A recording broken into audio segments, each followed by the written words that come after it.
Assalamualaikum warahmatullahi wabarakatuh.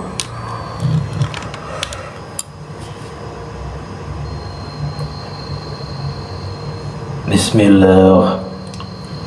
Alhamdulillah wa la ilaha illallah wahdahu la syarikalah. La haula wa la quwata illa billah.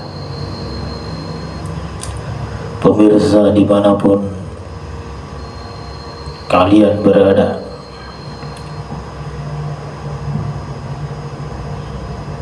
berjumpa lagi dengan kami, dengan saya di acara Sinau Ngaji, melanjutkan ngaji kemarin yang kebetulan kemarin saya absen, tidak bisa ngaji karena ada kesibukan. Makanya saya ganti hari ini meneruskan ngaji kitab Tarikh Nabi yang menceritakan mengenai kehidupan Rasulullah. Kitab Tarikh Nabi ini dibuat atau hasil karya dari Yai Toha Maksum. Sebelum saya membaca hadis Rasulullah di kitab ini, izinkanlah saya untuk mengirim Fatihah kepada beliau, pengarang kitab ini, dan juga kepada para pemirsa. Semoga Allah memberikan rahmat, nikmat, barakah, ilmu yang manfaat, dan diberi rezeki yang melimpah, diberi kesehatan, keberkahan. Biridha Allah. Al-Fatihah.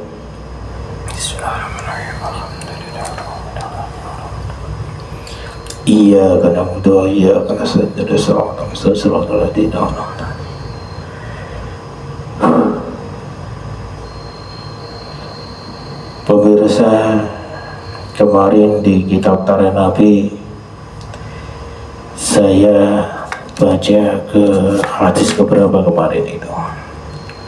9, 10, 11, 12.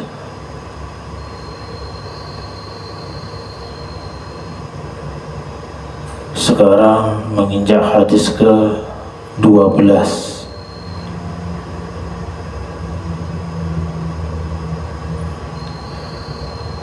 Monggo saudara-saudara dipun kita belajar bersama ya. Di Semak saya juga masih proses belajar. Kita sama-sama belajar untuk berbuat baik, untuk menambah ilmu pengetahuan agama kita.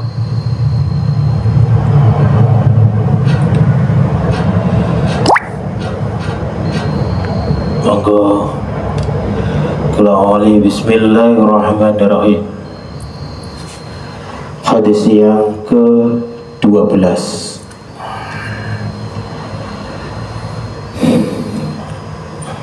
Bismillahirrahmanirrahim. Wa khaliqin nas bi khuluqin hasani. Hadis yang ke-12 ini berbunyi begini. Wa khaliqin nas bi khuluqin hasan. Wa khaliqin nas lan gawe pekerti ing manungsa. Wa khaliqin nas lan gawe pekerti ing manungsa bi khuluqin hasani, kelawan budi pekerti kang bagus.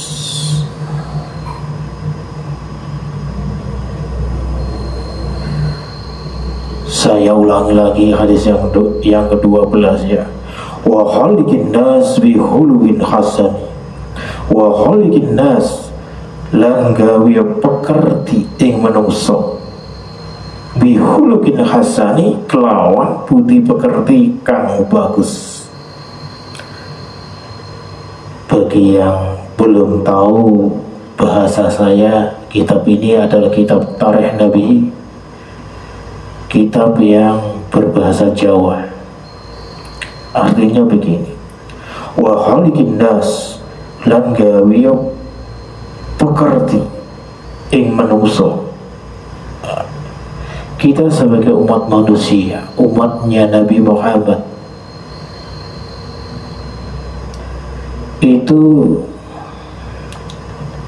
di hadis ini diterangkan bahwa umat Islam, umat Nabi Muhammad, khususnya manusia semuanya, itu diperintahkan di hadis ini, wa khaliqin nas lan gawe pekerti ing menungso. Kita sebagai manusia disuruh melakukan perbuatan, ya, lan gawe pekerti. Pekerti itu perbuatan, tingkah laku. Lan gawe tingkah laku, lan berbuatlah baik. Intinya begitu. Kita sebagai umat manusia, umat Islam, dimanapun kita berada, di hadis ini dijelaskan bahwa kita disuruh untuk berbuat baik kepada manusia.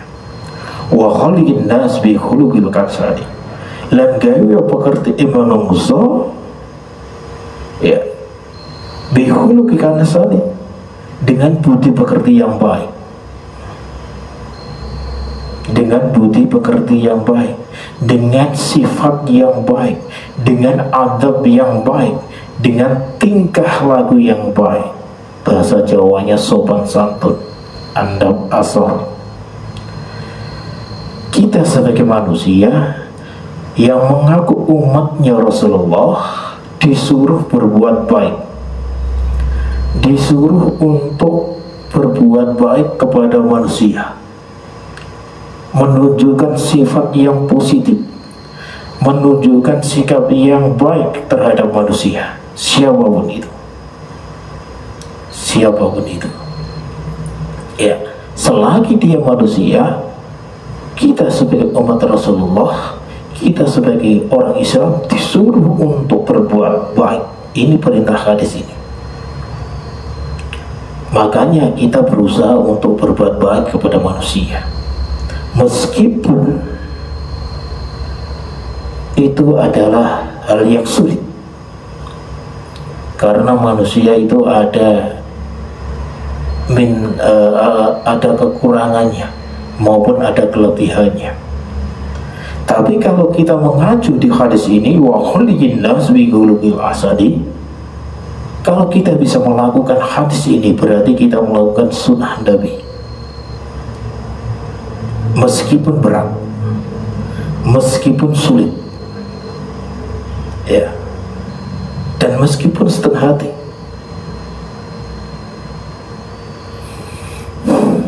Kalau kita menjalankan sunnah Nabi, maka hasilnya adalah hal yang baik, pahala. Dan hal yang baik itu akan kembali kepada diri kita. Itu kawan. Makanya kita sebagai manusia, ayo, saya sendiri, mengajak diri saya sendiri, mencoba belajar untuk berbuat baik. Sedikit pun, misalnya senyum kepada manusia, ya, dengan diniati ikhlas dari hati nurani, itu juga baik. Menyapa juga baik. Apalagi kita berbuat baik kepada orang-orang yang tidak sehaluan dengan kita. Kalau itu bisa kita lakukan, itu hal yang luar biasa. Berarti kita bisa melawan nafsu kita, berarti kita bisa melawan ego kita. Dulu Rasulullah selalu dimusuhi oleh orang-orang Yahudi, selalu dimusuhi. Akan tetapi Rasulullah tetap berbuat baik kepada orang-orang yang mengungsi. Ya, tapi ya waktu itu Nabi bisa jawabnya, itu kan Nabi, Mas Warman. Beda dengan kita. Yang namanya Rasulullah adalah manusia. Kita juga manusia, anak Adam. Rasulullah punya hati, kita punya hati. Ya, Rasulullah itu berbuat baik kepada orang-orang yang selalu memusuhinya. Makanya kita kalau mengaku umat Rasulullah juga begitu. Bagaimana kita harus berbuat baik? Untuk berbuat baik kepada manusia itu sulit kalau tidak muncul dari hati kita, kalau tidak muncul dari nurani kita. Tapi ini hadis Rasulullah, wa khuliqin nas bi khuluqil hasan, perintah hadis, sunnah hukumnya. Maka langkah untuk berbuat baik, langkahnya pertama adalah diri kita sendiri, niat kita. Kita harus mengalahkan diri kita sendiri kalau kita ingin berbuat baik kepada manusia. Kalau kalian, misalnya saya bisa mengalahkan diri saya untuk berbuat baik kepada manusia, insya Allah itu berarti kebagusan. Allah masih memberikan kebaikan kepada kita.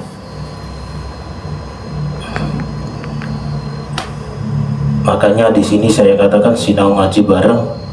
Ayo kita berbuat baik, mengedepankan azab, mengedepankan sifat akhlak, mengedepankan hal yang positif. Jadi pikiran-pikiran kita hilangkan. Kalau itu bisa kita gunakan, bisa kita lakukan, berarti kita telah menang melawan diri kita. Tapi kalau itu tidak bisa kita lakukan, berarti kita kalah dengan diri kita. Makanya berbuat baik yang kita hadapi pertama adalah diri kita sendiri, bayangan kita. Makanya di sini perlu berbuat baik itu perlu ditata dulu niatnya. Kawan, itu hadis yang pertama, wa khuliqin nas bi khuluqin hasani, berbuat baiklah dengan manusia. Kalau bisa lakukan dengan nurani hati kita. Biar manusia itu memusuhi kita, biar silahkan, tapi kita tetap berpikir positif, tetap berbuat baik. Dan itu sulit Mas Waran. Karena apa? Karena kita berhadapan dengan diri kita sendiri, karena kita berhadapan dengan nafsu kita. Kalau kita kalah menghadapi nafsu kita, berarti kita kalah 1-0. Tapi kalau kita berbuat baik, bisa menghadapi diri kita, baru kita nanti akan menghadapi orang lain untuk berbuat baik. Itu langkah yang pertama, berbuat baik. Makanya dalam diri saya selalu mengedepankan king positif, berbuat baik kepada sesama manusia, siapapun itu. Karena apa? Karena saya ingin mengalahkan nafsu saya. Makanya saya memberi cara untuk berbuat baik kepada manusia. Paling tidak kita menghadapi keegoisan kita, menghadapi nafsu kita, itu kita harus kalahkan dulu, baru kita bisa berbuat baik kepada manusia yang lainnya. Tentang hadis wa khuliqin nas bi khuluqin hasani. Selanjutnya hadis yang kedua.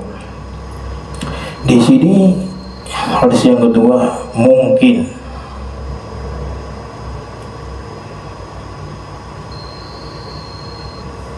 masih berkutat masalah kebaikan. Yang hadis yang kedua yang berbunyi ahaiba linas ma duhibu linafsi. Hadis yang kedua, ahibban linas ma tuhibbu linnafsi. Ahibban linas temenono marang manuso. Ahaliban nas temenono marang manuso. Ahibban linas temenono berarti apa? Seneng. Temenono itu demen, itu suka, senang ya. Ahibban linas temenono marang manuso. Mantuhibu linafsik kelawan barang kang siro demeni marang awairo. Itu tentang hadis yang kedua. Ini juga perintah. Apabila kita jalankan hadis yang kedua ini, juga kita mendapatkan sunnah Nabi. Ahibban linas ma tuhibbu linafsik temenono marang menungso kelawan barang kang siro temen marang awairo. Maksudnya begini, ahibban linas temenono marang menungso. Kita sebagai umat Rasulullah disuruh berbuat senang dulu kepada manusia, disuruh berpikir positif dulu kepada manusia, disuruh berpikir yang baik pada manusia, tidak mengedepankan suudzon dulu, tapi prasangka baik pada manusia. Karena ini hadisnya ahibbu linas, demen marang menungso. Setelah kita berpikir positif kepada manusia siapapun itu kita mendapatkan pahala Rasulullah. Berpikir positif saja. Setelah berpikir positif, maka kita munculkan di hati kita bahwa kita harus suka kepada mereka, kepada manusia, harus menyukainya. Setelah berpikir positif, menyukai dalam arti apa? Dalam arti kita dengan mereka adalah sesama muslim. Ya, di sini. Ahibban linas ma tuhibbu linafsi. Setelah kita berpikir positif, menyukai saudara kita, menyukai umat Islam, maka ma tuhibbu linafsi kelawan barang kang siro temen marang awairo. Maksudnya gini, apabila kita menyukai, berbuat baik kepada manusia, senang terhadap manusia, suka pada manusia, kapasitas suka menyukai sesama muslim, kapasitasnya seperti zaman Rasulullah antara kaum muhajirin dan ansor. Ingat itu, mungkin saudara-saudara mengingat itu ketika Nabi Muhammad hijrah. Di situ ada kaum muhajirin dan ansor. Mereka tidak mengenal, tapi ditekankan hadis ini dilakukan oleh Rasulullah di zaman itu. Antara kaum muslim, muhajirin dan ansor, di antara mereka dimunculkan di hati mereka untuk menyukai sesama saudara muslim. Maksud hadis ini di situ, kita suka dulu kepada mereka, kita berpikir positif dulu kepada mereka. Begitu pula saat ini kita mengulang sejarah kaum muhajirin dan ansor, kita mengulang harus menyukai antara sesama muslim. Sebatas apa sesama muslim? Sebatas suka sesaudara muslim kita itu sebatas apa? Disebutkan di hadis ini, linafsi ma tuhibbu linafsi, kelawan barang kang siro demen marang awair. Misalnya kualitas, kapasitas senang cinta kita kepada sesama muslim itu sebatas apa kita mencintai apa yang kita cintai. Contoh, saya sangat suka terhadap HP, barang kan, sangat suka terhadap HP. Dimanapun aku berada, HP itu saya bawa. Itu contoh saya bentuk barang. Berarti kalau kita menyukai saudara muslim, harus seperti itu. Kapasitasnya, kualitasnya seperti itu. Kualitas sukanya, kualitas cintanya.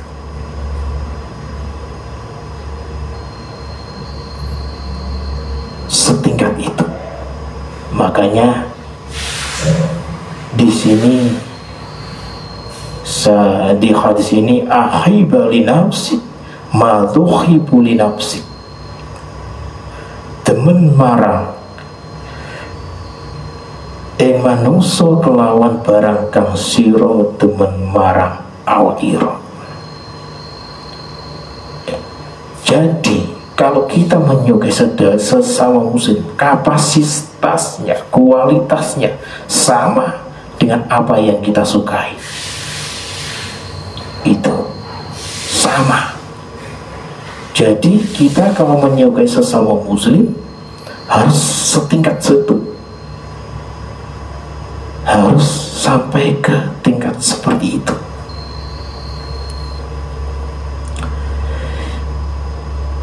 Kaum muslimin dimanapun, para netizen dimanapun berada, karena itu baru hadis yang nomor berapa ini? 11, 12, 13 soal saudara muslim, sesama muslim, bentuk cinta, bentuk senang kita kepada saudara muslim. Untuk itu kita amalkan sunnah Nabi itu. Pertama, wa khaliqin nas bi khuluqi hasani,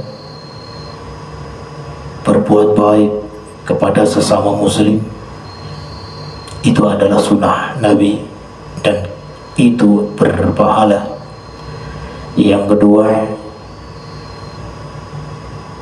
ahibba li nafsi ma tuhibbu li nafsi, senang, suka pada sesama muslim, sesama saudara muslim, seperti kita menyukai apa yang kita sukai.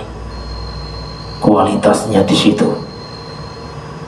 Inti dari dua hadis ini, kita dituntut untuk berpikir positif, berbuat baik, dan tanpa lelah berbuat baik, dengan keikhlasan, dengan ridha Allah, dengan diniati menjalankan perintah Allah dan Nabi-Nya. Gitu. Ini baru hadis yang ke-12. Cukup dari saya, cukup dari sekian saja kawan. Kurang lebihnya saya mohon maaf. Besok kalau ada kesempatan dan waktu, ini saya lanjut ke hadis berikutnya. Sekian dari saya. Allahumma fiq ila min tariq. Wassalamualaikum warahmatullahi wabarakatuh.